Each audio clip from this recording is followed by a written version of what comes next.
Welcome in to the Fun Astrology Podcast for the last day of the week. It's TGI-Friday. Post-Eclipse Friday, too. Thomas Miller, thanks for stopping in. Glad you're here. How was the eclipse for you yesterday, by the way? I was up. Got up early, and was tuning in about 6:15 Eastern, and I noticed that the gap between the moon and the sun kept getting bigger, not smaller. I thought that the peak was at 6:41 yesterday, and I got that from timeanddate.com, and it was just wrong. It was an hour earlier. But like we talked about yesterday, no big deal, because you want to catch that waxing energy following the peak anyway. So I just ran the video back, put my yoga music on, and did my thing, and watched what would happen in about 45 minutes ago. So perfect. No big deal. Anyway, it was a great eclipse, even though this one was about as remote on the Earth as possible. The NASA website on YouTube airing it said that their telescope wouldn't get the full effect because they weren't in the right place. Like we were saying, unless you were about part Eskimo, you were going to have a hard time being in the location to see the full effect. But it was still there, and just wondering how it went for you. If you had a special eclipse story, shoot me an email to info@funastrology.com. I'd love to hear it. Now, we have a couple of things today. First of all, we do have the moon moving on into Cancer.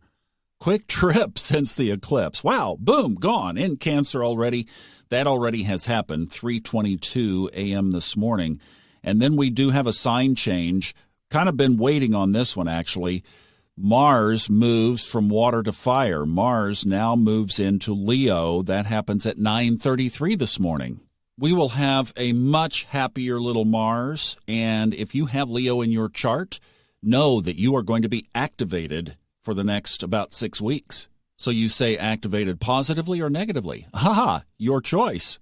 Both sides of that coin energy are on your side. You choose which one you want to play with.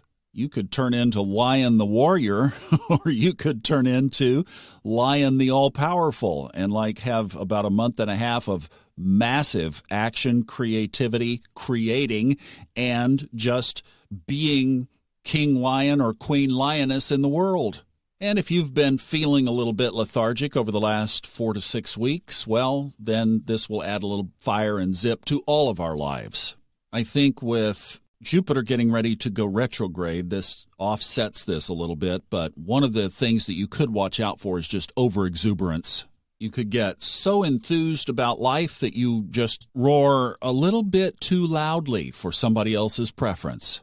In other words, you might crank your own tunes, but make sure you're not disturbing your neighbor, if you know what I mean. All right, let's take a listener question. We have several of them, and I'm going to run through as many of these as I can today, tomorrow, and Sunday. So we'll try to get a little bit caught up. For those of you who have had a question in the queue, thank you for your patience. Let's start with the first one, a great one for today. Hi, Thomas. I was wondering if you could explain the difference between transits and progressions. Thank you. And thank you for listening. That's a great one because they are equally important in the chart. When we start synthesizing the chart, we need to consider both transits and progressions. And one of the things that Steve Forrest did really well in the Elements series is specified transits, progressions, solar arcs. Those are the big three, really. And he talked about how to synthesize all three of those as you're learning to put elements of the chart together. Now, here's the deal. First of all, you need to have software that you can put your natal chart up, because that's always the base. Your natal chart is with you all the way through. I like to think of these as Photoshop layers, if you will. Or back in my generation, we used to have these things called overhead projectors.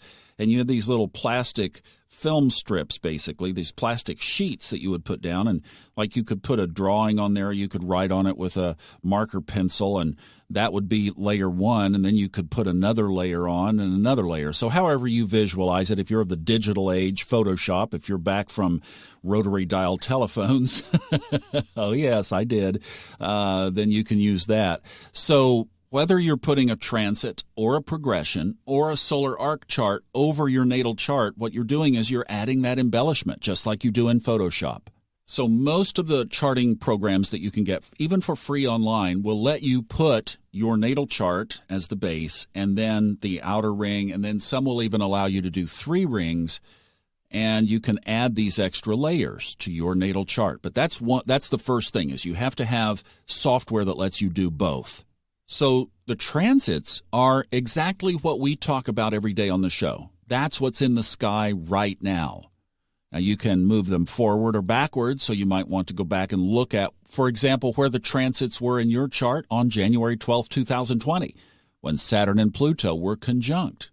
Or you might want to see where things are today and how the energy of today, like we talk about here, plays with your chart. Or you might want to roll it forward and see if you have a Saturn return coming up. When will that be? Those are transits. Now, progressions are completely different. So you think about the natal chart as a snapshot of the moment of your birth. But obviously, the chart and the sky both continue moving forward. So even by the time you've had your first bottle, the sky has changed. Well, how do we bring that forward, in essence? That's progressions and solar arcs. They work in 2 different ways. The secondary progressed chart, that's one, moves forward 1 day per year from the day of your birth. So, on your 20th birthday, that is 20 days after your birth. That's what the sky looked like 20 days after your birth. When you turn 50, 50 days. So you think, well, not much really changes. That's correct. Especially the slower moving planets in a secondary progressed chart, you will notice, will be in about the same position that they are in your natal chart. But what does move is the moon. So teachers like Noel Till, Steve Forrest, who teach a lot about this, say that the secondary progressed moon is one of the most important elements in your chart. And interestingly, that secondary progressed moon makes its first return back to your natal moon position at around age 26, right before you have your first Saturn return. And there's a lot you can pick apart from that. In other words, we manifest internally the moon, going all the way around once, before we receive externally the Saturn return. Now, the second progressed chart is very important, and it's one that I love, and I mention it in every reading we do. And by the way, there's still one open for tomorrow. If somebody wants to grab it, it's just been sitting there. It's on the calendar, so just go to the readings on the webpage, and you can grab that. And we'll talk about your solar arc chart, I promise, because I do it in every reading I do, because it is that important. It moves everything on the chart forward in zodiacal order 1 degree per year on your birthday. And it really is what brings the chart forward, merging your natal chart with today. And it is magical in its powers. It has predictive capability. It tells you right where you are in your life right now. You can use the concept of 1 degree movement in your chart to actually help reconcile the birth time. Like I dialed mine in, it only changed 46 seconds, which is very minor. But I was able to use this concept to align to my brother's birth, actually. So it is incredible what all is locked away in the solar arc chart. The reason I mention it in all of the readings now that I do is I kind of made a self-commitment that I always would. Because in narrating the Elements series for Steve Forrest, he does a whole section on solar arc and told a story that was identically parallel to my own solar arc path. I couldn't believe that he just picked me. He didn't pick me, but he might as well could have. And I actually stepped out of the booth in tears because I realized that I completely missed the solar arc phase of my adult life years. And it was always pulling in my heart. But I did what I was supposed to do for everybody else, and I missed my own calling. So I've just committed that in all the readings that I would do, I would show what that solar arc path is, because it is absolutely that important. All right, there you go. Progressions, transits, and solar arc. Great question. I will see you back tomorrow, and we'll do a 1 or probably 2 more. We'll probably do 2 on Saturday and 2 on Sunday, and then we will almost be caught up. Thanks, guys. Have a great Friday. I'll see you tomorrow. Bye-bye.